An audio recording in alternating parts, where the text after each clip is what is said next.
간단하게 자기소개 한 번만 좀 해줘. 안녕하세요. 저는 공감웰페어라는 기업 문화복지 사업을 하고 있는 홍효진입니다. 공감 웰페어는 근데 어떤 회사예요? 왜 공감 웰페어가 무슨 뜻이야? 모두가 공감할 수 있는 이제 복지라는 뜻인데 문화, 예술 이런 것들을 즐기는 내 인생을 이제 즐길 수 있는 이런 것을 복지로 기업에서 좀 먼저 해주면 접해볼 수 있는 기회가 생기니까 그런 것들을 컨셉으로 웰페어라는 게 그러면 무슨 뜻이야? 웰페어가? 복지. 웰페어가 복지야? 영어 공부를 좀 해야겠네. 그래서 근데 학창 시절에는 좀 어떤 학생이었어? 나는 막 사람들 웃기는 거 좋아하고 막 그런 애 있잖아요. 친구들 엄청 웃기는 거 좋아하고. 그러면 학창 시절 원래 전공이 원래 뭐 어느 쪽이었어? 그러면 뭐 고등학교 때나 대학교 때? 증권금융 쪽을 전공했는데 지금 이제 문화예술경영학과 사이버대학교 편입해서 재학생 학생증 나왔더라고요. 원래 그러면은 이쪽을 지금 이거 한지 업력이 얼마나 됐지? 준비해갖고 한 지가 2년. 주력으로 밀고 있는 그런 복지 서비스는 어떤 거야? 뭐 승마, 공연이지, 골프, 공연은 승마, 그리고 아이들 프로그램. 아이들? 그러니까 자녀 있는 직원 중에서 자녀 있는 사람들 어려운 지금 다 어렵지만 코로나 때문에 지금 유독 또 뭐 어렵다거나 뭐 이런 적이 있어? 예를 들어서 뭐 어려운 이제 부분. 문화사업 코로나 때문에 갑자기 공연이 아예 없어져 버렸으니까. 지금 아예 그러면 공연이 아예 안 하고 있지 지금? 하긴 하겠지만 이제 내 거래도 거래처가 안 하고 있어서. 네. 그럼 어떻게 해서 고객들은 있는데 저는 공연을 보고 싶어요 이러면은 그거는 이제 내 주력 이제 복지는 맞춤형 복지 컨설팅이라고 해가지고 거기에 꼭 어떤 공연만 들어가는 게 아니기 때문에 회식 문화를 바꿔주는 이 문화 자체를 공연 그런 공연의 주 컨셉트고 나머지는 다 부수적인 제휴 형태라 이게 문화적으로 지금 코로나 때문에 할 수 없는 상황이기 때문에 그렇지, 그걸 가지고 어차피. 뭐 하진 않으니까. 근데 되게 흥미로운 사업 아이템인데 이거에 대한 비용이나 이런 건 어떻게 돼? 비용은 이제 맞춤형 기업 컨셉이나 거기 회사의 컨디션에 맞게 이제 해드려 부담이 안 되는 선에서 해야 되니까. 뭐 예를 들어서 뭐 대기업이나 IT 쪽이나 이런 데는 아무래도 좀 자금이 많아서 그런 부담 없이 퀄리티로 아마 나갈 것 같은데 그치. 중소기업 제일 지금 거래처 중에 제일 적게 하고 있는 데들은 어느 정도 선에서 움직여? 그 회사의 뭐 매출이라든지 아니면 제일 작은 데가 한 어느 정도 돼요? 뭐 한 명이 한 명이라도 한 명이라도 가능한가?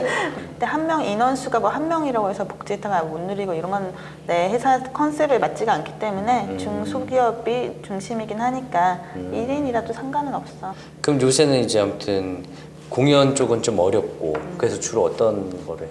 그래서 이제 요즘은 코로나에 지원금이 많이 쏟아지니까 고용 안정 지원 임금 이런 거를 알려드리면서 정보를 제공해드리면서 이제 그런 걸 통해서 안정자금 받으면 그래도 좀 문화의 직원들한테 복지에다 좀 본인 돈으로 자비로 하기는 어려우니까 그런 게 있으면 또 직원 복지에 사용하실 수 있으니까 그런 쪽이랑 뭐 절세 관련된 이제 경영 컨설팅 뭐 어떤 세고 있는 돈이 있었다거나 아니면은 경비 처리를 하는 거에서 좀 하면 그래도 세금이 주니까 그 세금을 어차피 세금으로 낼 바에야 직원들 복지에 하면 회사가 장기적으로 봤을 때 좋은 거잖아. 그렇지. 그리고 국세청에서 나 싫어하는 거 아니야?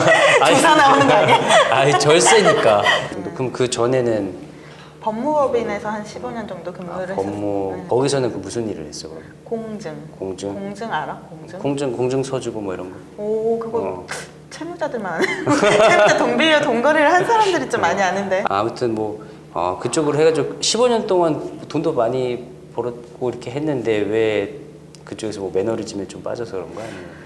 뭐 오랫동안 하다 보니까 지겹기도 했고 사실은 처음에는 이제 기업 복지가 내 사업 아이템은 아니었고 이게 어느 정도 안정화되고 이게 공증으로 파생할 수 있는 일들이 굉장히 많아서 공증을 하면서 등기도 내가 이제 막 독학을 해서 고객들이 원스톱으로 해주는 걸 되게 좋아하니까 이제 뭐 하다 보니까 일이 확장되게 되고 그래서 그 기업 고객을 얼마나 조금 더 확보할 수 있을까. 기업 고객을 많이 확보하는 게 어쨌든 힘이니까 딱 스타트업이나 중소기업들이 그리고 경영에 인력이 별로 없으니까 대표님들이 직접 막 본인이 뭐 경영도 하시고 막 하시는 일들이 너무 많으니까 이렇게 집중으로 해서 관리를 받지를 못한다는 게 좀 안타까워서 처음에는 이제 그런 게 경영 컨설팅이 내 컨셉의 회사였는데 스타트업을 사실 키우려고 했던 게 이제 초기 사업 아이템이었어. 하나로 그게 전문가들이 토탈로 이 기업에 집중해가지고선 관리를 해주고 그 기업들은 경영만해서 성장해주면 좋겠다는 게 이제 컨셉으로 진행이 되다가 보니까 이게 스타트업을 상대로 하는 게 돈이 너무 안 돼. 그리고 이게 스타트업들이 이렇게 좀 우리 나는 내 뜻을 너무 받아서 너무 고마워하고 이럴 줄 알았는데 또 그렇지가 않은 거야. 그러다가 어느 날 이제 친구가 하는 소규모 살롱 콘서트를 개최를 해가지고 CEO 과정에서 몇 명만 불러놓고 갤러리에 미술 전시를 딱 보여주면서 거기 안에서 샹숑을 하는데 연주를 해가서 공연자를 불러서 하는데 딱 소규모로 하는데 그게 너무 감동적인 거야. 근데 그게 너무 멋있는 거야. 샹종이. 응. 그러고서 보니까 주위를 둘러보니까 대표님들은 이런 것도 진짜 많이 하고서 즐기시는데 좋은 강연도 많이 듣고 우리 근로자들은 이 사람들은 어떻게 하면 그러면 이런 걸 해볼 수 있을까 이렇게 이제 고민을 하다 보니까 그치. 내가 안 하고 싶어서 안 하는 거랑 아예 해보지도 못해서 그치, 이런 걸 몰라서 몰라서 못한 못하는 거랑. 거랑은 전혀 다른 거라 생각하니까 이런 걸 알려주고 원래부터 학창 시절부터 오지랖이 좀 되게 넓었어. 그러니까 뭐 좋은 정보 있으면 막 알려주고 괜히 잘못된 정보 알려서 욕먹고 이래더라도 막 알려주는 스타일이잖아. 그러니까 나는 이제 그걸 하지 못하는 문화들 이런 것들을 내가 쉽게 전달 그 중간다리 역할을 할 수 있다라는 예. 거지. 이게 초보 시절 준비하는 과정에서 어려운 점이 또 다른 것도 있었어. 본인이 안 누려봤으니까 누구한테 뭘 맞아, 해주기 맞아. 쉽지 않잖아. 딱 그런 것들을 이제 설득해가는 과정이나 뭐 이런 게 쉽지 않았고 또 이제 또 힘들었던 건 오히려 근로자들이 난 되게 고마워하고 좋아할 줄 알았는데 근로자들이 별로 안 좋아하더라고. 그러니까 나한테 막 뭐라고 하고 그랬었어. 진짜로 그래서, 왜?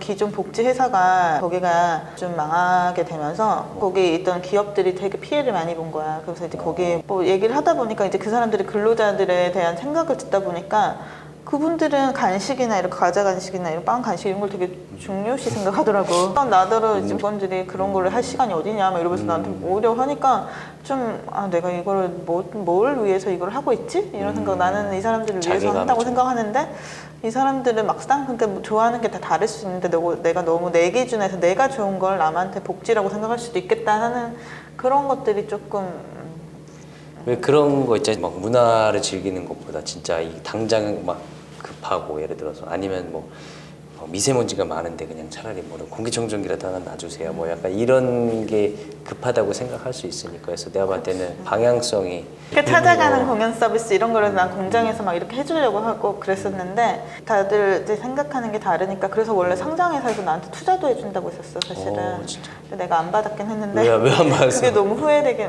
아니야. 근데 지금 생각하면 잘했다고 생각해. 왜냐면 그때는 준비가 좀 너무 안 돼 있다고도 생각을 했었고 근데 뭔가 남의 돈을 투자받으면 내가 원하는 진정성을 갖고 가기가 쉽지 않다고 생각했어요. 그 수익을 내야 된다는 압박감 때문에 내가 정말 이 좋은 걸 해주고 싶은 게 아니라 어떤 수익이 많이 남는 것들을 위주로 해야 될까봐 그치. 좀 힘들고 해도 천천히 가고 싶었던 게 있었던 것 같아요. 아까 얘기했던 목표가 그 뭐라 그러지 복합 문화 센터라고 해야 되나?